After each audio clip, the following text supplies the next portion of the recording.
meus amados, graça e paz, amém? Glória a Deus, abra sua Bíblia lá em Lucas capítulo 17, eu quero ser um pouco mais rápido, vou tentar ser rápido hoje. Na verdade a gente começa, Deus que faz, né, amados?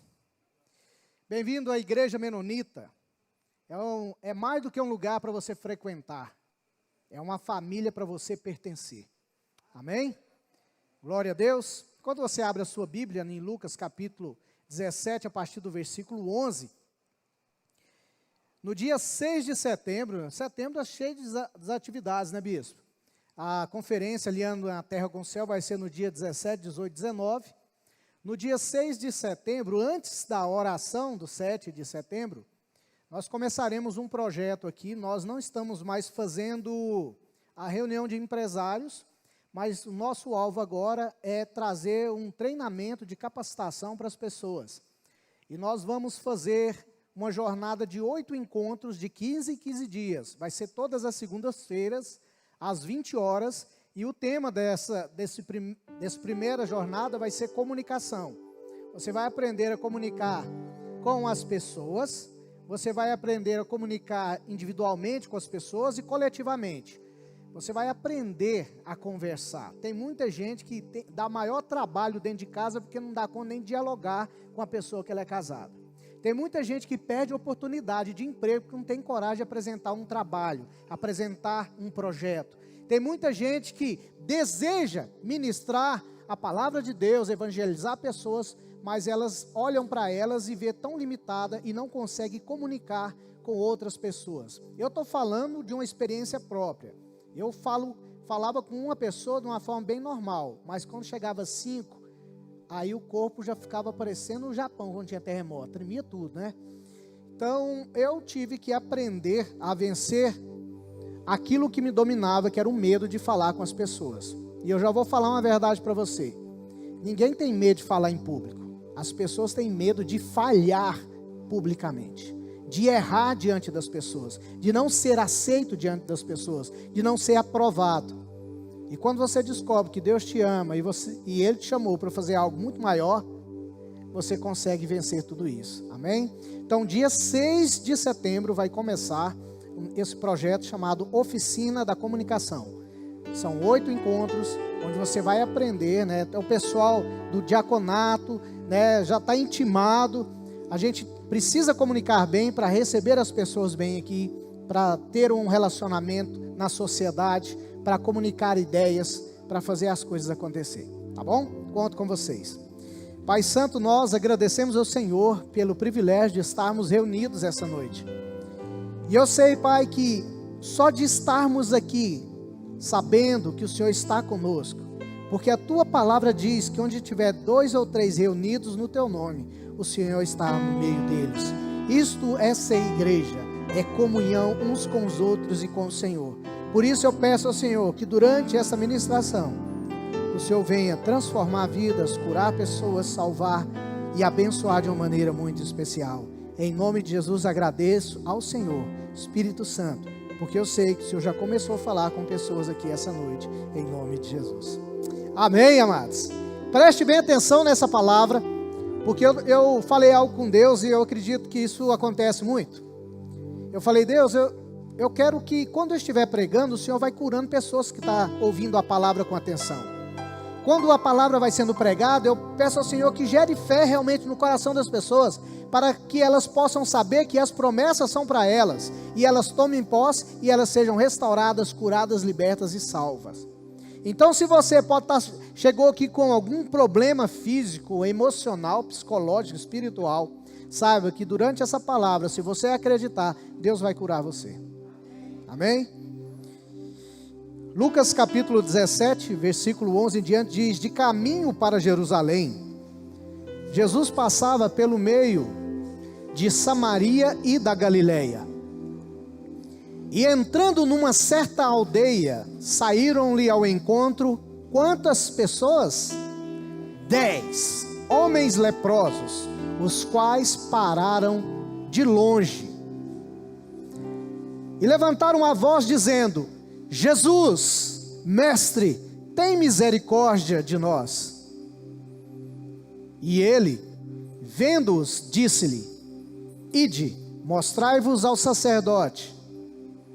E aconteceu que, indo eles, ficaram limpos. E um deles, vendo que estava são, voltou glorificando a Deus em alta voz, e caiu aos pés com o rosto em terra, dando-lhe graças. E este era samaritano. E respondendo Jesus disse: não foram 10 os limpos? E onde estão os 9?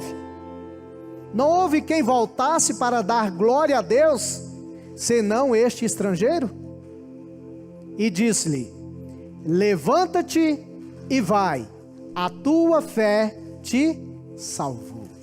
Aleluia, glória a Deus. Amados, uma das coisas mais interessantes quando a gente lê a Bíblia, e não só lê, mas começa a meditar na palavra de Deus, é que nós começamos a comparar a nossa vida com a vida dos personagens que são falados ali. A primeira coisa que me chama a atenção aqui era que eram 10 homens na mesma condição, e a condição deles era que eles eram leprosos. Nós sabemos que a lepra, ela simboliza o pecado. O salário do pecado é a morte, e naquela época não havia um tratamento para a lepra. Hoje nós conhecemos mais como hanseníase, lepra, né? E hoje há tratamentos. Eu conheci um colega meu de trabalho, ele contrariou isso, e ele tomava uma medicação e a pele dele ficou vermelha. Eu achei tão interessante aquele negócio, falei: meu Deus, como que é isso? E ele falou: não, é a medicação contra a hanseníase. Aí eu lembrava, você falou: nossa, isso na época, há muitos anos atrás, não tinha cura, era uma condenação. Quem pegava ia morrendo em vida, ia se despedaçando, ia apodrecendo em vida. Assim era a condição daqueles 10 homens. Se você quer saber mais sobre o que a Bíblia dizia acerca da lepra, você pode abrir o livro de Levítico no Antigo Testamento, no capítulo 13, tem todas as normas que os sacerdotes e que as pessoas deveriam fazer quando estava com lepra. Nós sabemos que a irmã de Miriam, a Miriam, irmã de Moisés e de Arão, foi falar mal de Moisés, e Deus chamou ela na regulagem e falou assim: olha, com todo mundo eu falo de uma maneira, sonhos, algumas coisas, mas com Moisés, meu servo, eu falo com ele face a face. E a partir daquele momento, ela não respeitou a autoridade que Moisés tinha, e ela ficou acometida com lepra. Foi preciso que Moisés intercedesse e Deus curasse ela, mas mesmo assim ela ficou 7 dias fora do arraial. A lepra significa pecado. E nós nos assemelhamos com essas pessoas porque nós estávamos numa condição de pecado, onde o pecado estava para condenar-nos à morte. O salário do pecado é a morte. E aqueles que não acreditam em Deus, eles estão na mesma condição que esses 10 leprosos, na condição de condenados à morte. E o impressionante aqui é que de longe eles gritaram. Geralmente as pessoas falam que os leprosos ficavam 100 passos de uma pessoa, e quando alguém aproximava deles, eles cobriam o rosto para não mostrar a sua deformidade, e gritavam: impuro, impuro, impuro. Eles eram acostumados a gritar, porque eles não poderiam ficar perto de ninguém. Só que ao invés de gritarem impuro, impuro, eles gritaram: Jesus, mestre, tem misericórdia de nós, tem compaixão de nós, olha e sente o nosso sofrimento, assemelha comigo na minha dor, e faça alguma coisa. O sentido dessa palavra aqui é misericórdia, vem do grego cardia, que é de coração. Você sinta o que eu estou sentindo. Talvez seja essa a nossa oração com Deus: Senhor, olha o que eu estou sentindo, ajuda-me. E foi isso que eles gritaram: tenha compaixão de mim. Eles reconheceram que Jesus não era uma pessoa que deveria ficar afastada, mas era uma pessoa que poderia mudar a vida deles, poderia se compadecer com eles, poderia olhar para eles e falar assim: nós estamos cansados de repúdio, de dó, nós queremos alguém que olhe para nós e faça alguma coisa. Foi assim que você chegou até Jesus? Eu cheguei até Jesus dizendo para ele: Senhor, eu já tentei tantas coisas e nada resolve na minha vida. Ontem mesmo eu estava agradecendo a Deus, porque eu falava assim: Senhor, eu vivi uma vida que eu não tinha paz no coração. Eu fazia tantas e tantas coisas para buscar uma felicidade na minha vida, mas meu coração não repousava em paz. Eu ia dormir, eu não consigo dormir em paz. Mas quando eu te encontrei, a paz do Senhor chegou. Eu fui preenchido com a presença maravilhosa de Deus. É isso com você, não é mesmo? Mas para isso a gente tem que clamar por Jesus. Para isso a gente tem que reconhecer que Jesus é o único que compadece de nós, de tal forma que Ele tomou o meu lugar, de tal forma que Ele tomou o seu lugar no sofrimento, na condenação. Aquilo que eu merecia, Ele tomou para si. Eu merecia a morte como você, e Ele falou: não, eu vou morrer no seu lugar. É como se Jesus falasse assim para aqueles leprosos daquela época: eu vou tomar a sua lepra para mim, você não vai morrer por causa disso. Jesus tomou os nossos pecados para nos dar vida. Glória a Deus, amém? Bom demais, né? No versículo 14, o texto diz o seguinte, vai aparecer, quer ver? 1, 2, 3.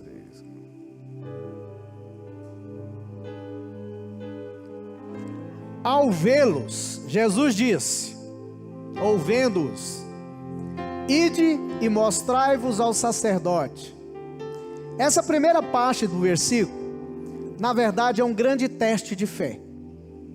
É como se Jesus estivesse dizendo assim: haja como se tivessem sido curados. Eles não estavam curados, mas Jesus fala assim: eu quero que vocês venham agir de tal maneira que vocês pareçam que estão curados. Porque a pessoa que ia para o sacerdote era a pessoa que falava assim: olha, eu já fui curado. O sacerdote vai examinar e vai falar assim: não, você foi curado. É igual hoje, quando existe uma ocorrência de um acidente, você passa lá e a pessoa está sem a cabeça, por exemplo. Aí fala: ih, morreu. Você vê a pessoa toda amassada, você fala: morreu. Mas legalmente, quem pode falar que uma pessoa morreu é o médico. Eu aprendi assim, só se mudou de uns dias para cá. Mas quando eu fiz curso de resgate, o pessoal fala assim: ó, você faz tudo que tem que fazer. Você viu que está morto, mas age como se tivesse chance de viver. Por quê? Só o médico pode falar assim: ah, esse aí morreu. Pode parar a reanimação, que você já foi. E assim também era o sacerdote. Ele poderia falar assim: olha, você não tem mais lepra não, pode ir embora. Mas Jesus faz o teste da fé, que é o seguinte: eles estavam com lepra, e falou assim: ó, Jesus não falou, está curado, está limpo em nome de Jesus ou no meu nome. Ele não falou isso. Tá engraçado, né? Jesus fala assim: sai, capeta, em nome de Jesus, né?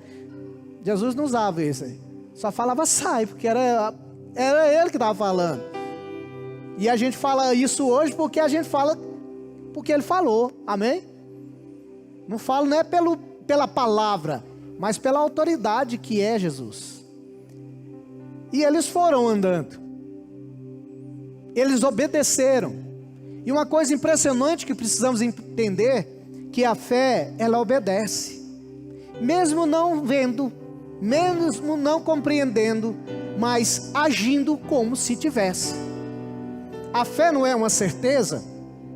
E se Jesus falou assim: vai mostrar para eles, eles olharam para a lepra, eles poderiam ter duas atitudes: olhar para a lepra e falar assim: ah, aí foi longe demais, igual muita gente faz hoje. Deus mandou você fazer tal coisa, ah, Senhor, tá difícil. Ou eles poderiam obedecer, e foi o que eles fizeram, eles obedeceram. Eles obedeceram a palavra de Jesus, eles agiram, Quando Deus fala alguma coisa para você, haja. Porque no caminho, eles foram limpos. A palavra de Deus fala que eles foram limpos. E no versículo 15,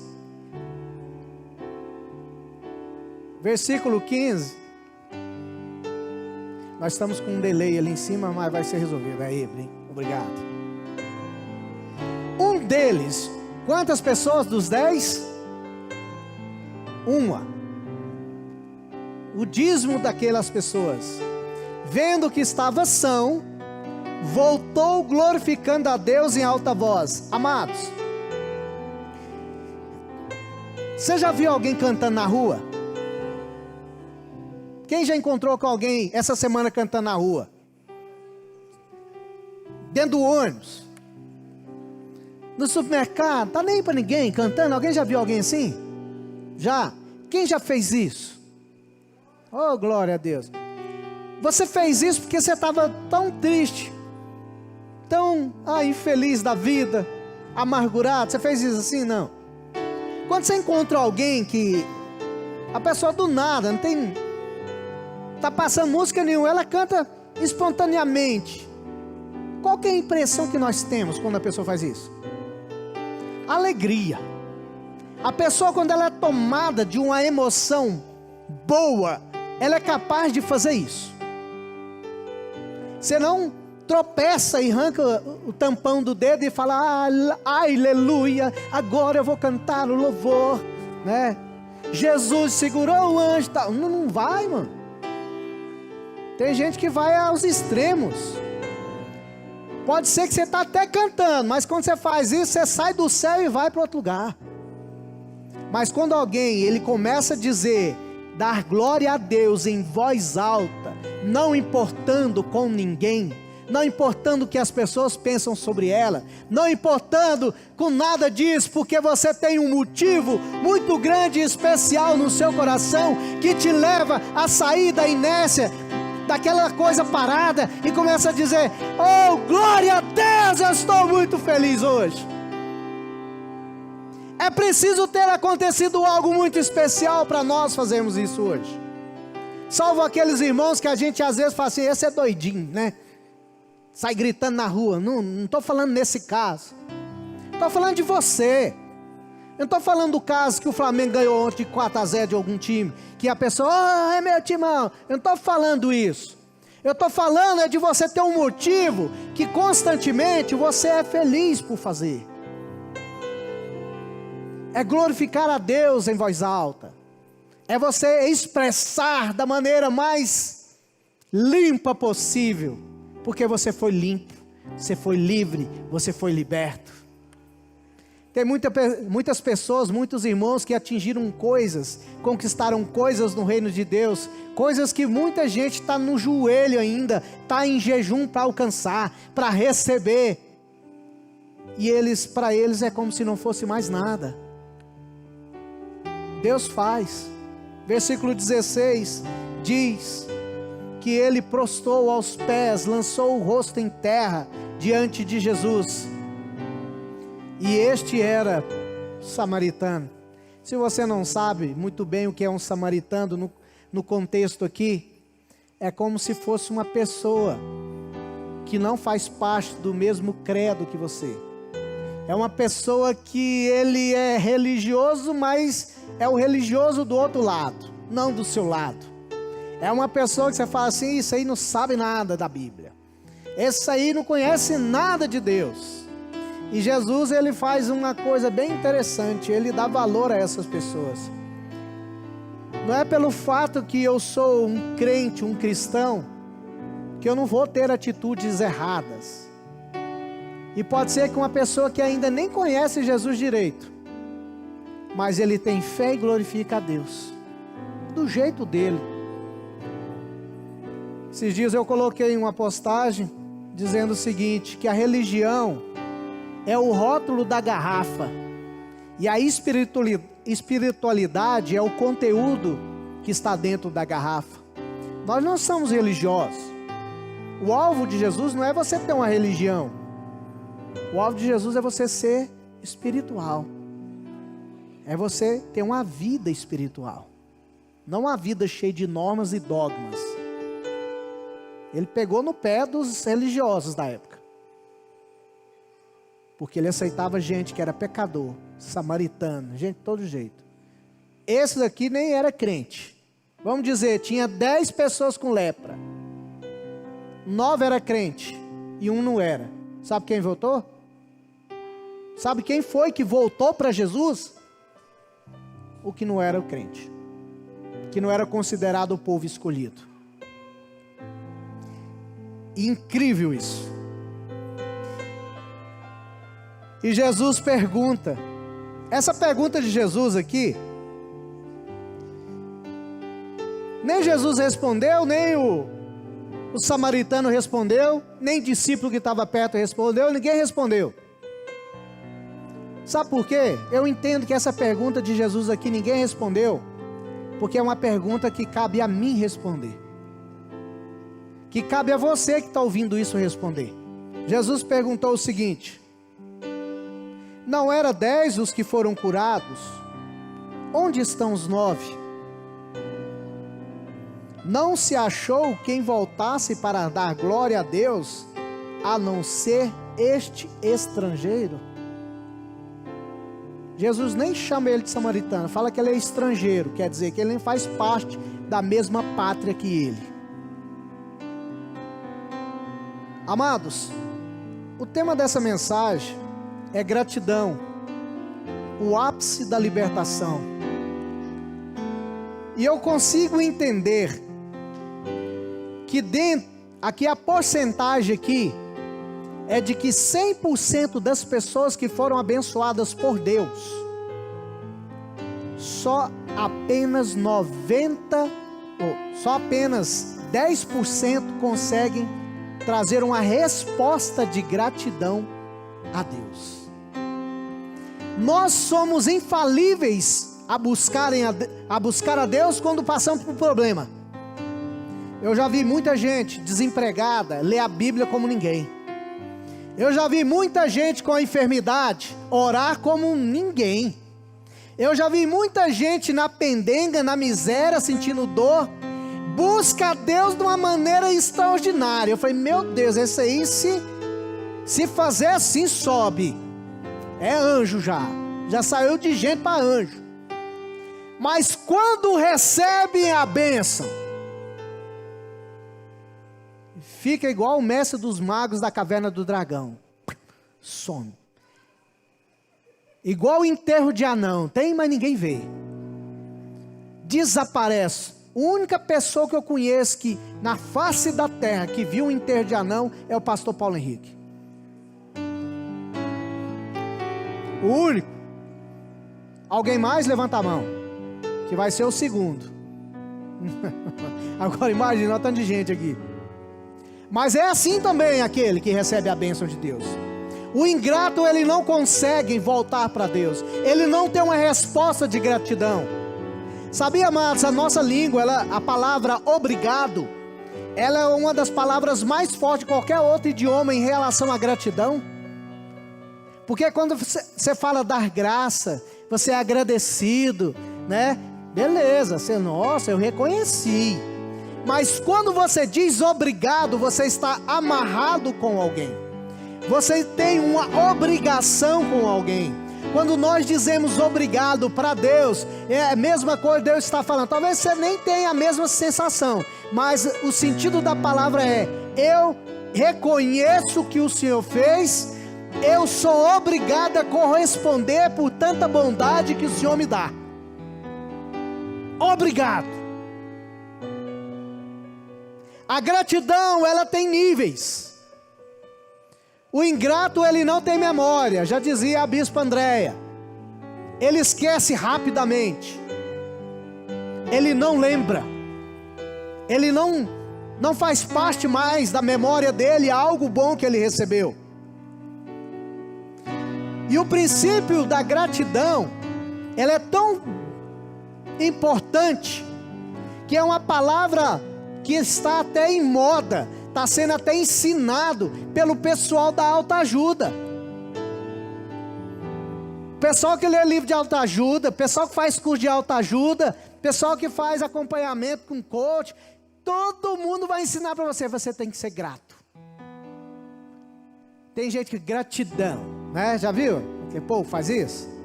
Gratidão, né? Aquela coisa toda. É claro que você tem que ser grato. Mas o problema dessas pessoas da autoajuda é que eles não sabem para quem vai agradecer. Aí sou grato ao universo. Eu sou grato à natureza. Vamos levar nossas energias. Ué, parece filme. Mano, crente não tem isso não. Crente não tem essa coisa de agradecer terra, agradecer universo, natureza. Nós agradecemos é a Deus. Nós agradecemos não é a criação. Nós agradecemos ao Criador que fez os céus e a terra. É a Ele a honra e a glória e o poder. Não há mais ninguém, amado. Não vai nessa onda não. Eu já fiz uns cursos que as pessoas falavam, você tem que fazer isso. Foi de jeito nenhum. A única coisa ruim que vocês aprenderam foi isso aí. Quer dizer, transformar uma coisa boa, que é ser grato, e dar glória para outro. Amado, nós damos glória a quem é Deus. Fala para a pessoa do seu lado se você pode. Fala assim, é a Deus que você tem que agradecer. Não é coisas não. Deus está em todo lugar, né? Olha o pensamento panteísta. Ele está nessa caixa, Ele está nessa mesa, Ele está... Não, Deus não mistura com as coisas não. Deus Ele é onipresente, mas Ele não mistura com objeto não. Deus é Espírito, amado. Deus pode estar em qualquer lugar que Ele queira estar, mas Ele não mistura com coisas. Mas uma coisa é, Ele pode entrar dentro de você. Porque só você, só eu, só nós fomos criados à imagem e à semelhança dEle. E só nós recebemos o Theopneus, o sopro de vida de Deus. Ele pode morar em nós. Só que Deus está ali não, Deus está aqui. E Ele diz para você, larga de ser pagão, né? Creia nele. Amém? Glória a Deus. William Shakespeare, nem sei se é o nome correto, fala assim, né? Porque a gente fala no português, aí fica assim. Ele disse assim. O que mesmo que ele diz, gente? A gratidão é o tesouro dos humildes. Até poeta fala sobre gratidão. Agora, o estágio de gratidão que nós, como filhos de Deus, precisamos aprender é uma gratidão que corresponde. Não é uma gratidão que fica somente em palavras. É uma gratidão que fala assim para Jesus: eu voltei. É uma gratidão que chega até Jesus e fala: eu reconheço, eu me prostro a Ti. É uma gratidão que vai até Ele e fala: eu estou aqui, eu vim procurar a bênção em Ti, e eu vim estar contigo porque fui abençoado. Amém? O que Deus quer falar para você, para mim, para nós hoje é: a forma mais interessante de você ser agradecido a Deus é permanecer com Ele, é você continuar com Ele, é você ir até Ele e falar: Senhor, eu estou aqui, eu me prostro, eu me rendo a Ti, e eu quero servir como o Senhor serviu. Jesus fala isso para os seus discípulos. O discípulo não é maior do que seu mestre. Basta o discípulo ser igual ao mestre. Eu vim para servir. Você quer ser meu discípulo? Então sirva. A forma de você agradecer tudo que Deus tem feito por você é você reconhecer isso através do amor pelas outras pessoas. Aqui nós focamos no agradecimento somente a Deus, mas existem pessoas, milhares de pessoas que passaram pela sua vida, que fizeram benefícios para você, que trouxeram bem para você, que ajudou você de alguma forma, que às vezes nunca ouviu da sua boca um obrigado. Talvez tenha alguém dentro da sua própria casa, que limpa a sua casa, que faz comida para você, que ajuda você nas suas dificuldades, e a gente acha por conviver com as pessoas, a gente tem um pensamento de obrigação, que elas são obrigadas a fazer isso. Eu conheço filhos que falam para os pais: a obrigação sua é me dar isso aí, mas nunca teve a coragem de falar assim: meu pai, minha mãe, muito obrigado pelo aquilo que o Senhor me deu. Sede agradecidos. A Bíblia diz em Tessalonicenses capítulo 5, se eu não me engano, verso 18, vou até conferir aqui que eu não estou ficando mais velho, vou esquecendo as referências de cabeça.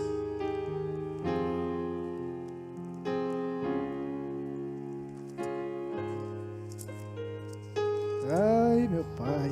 Tem alguém com pressa aí? Graças a Deus, Pai, que o Senhor me fez lembrar. 2 Tessalonicenses capítulo 5, verso 18. Em tudo dei graças, porque esta é a vontade de Deus para vocês em Cristo Jesus. Em tudo. Pastor, eu quero fazer a vontade de Deus. Já começa agradecendo. Amém?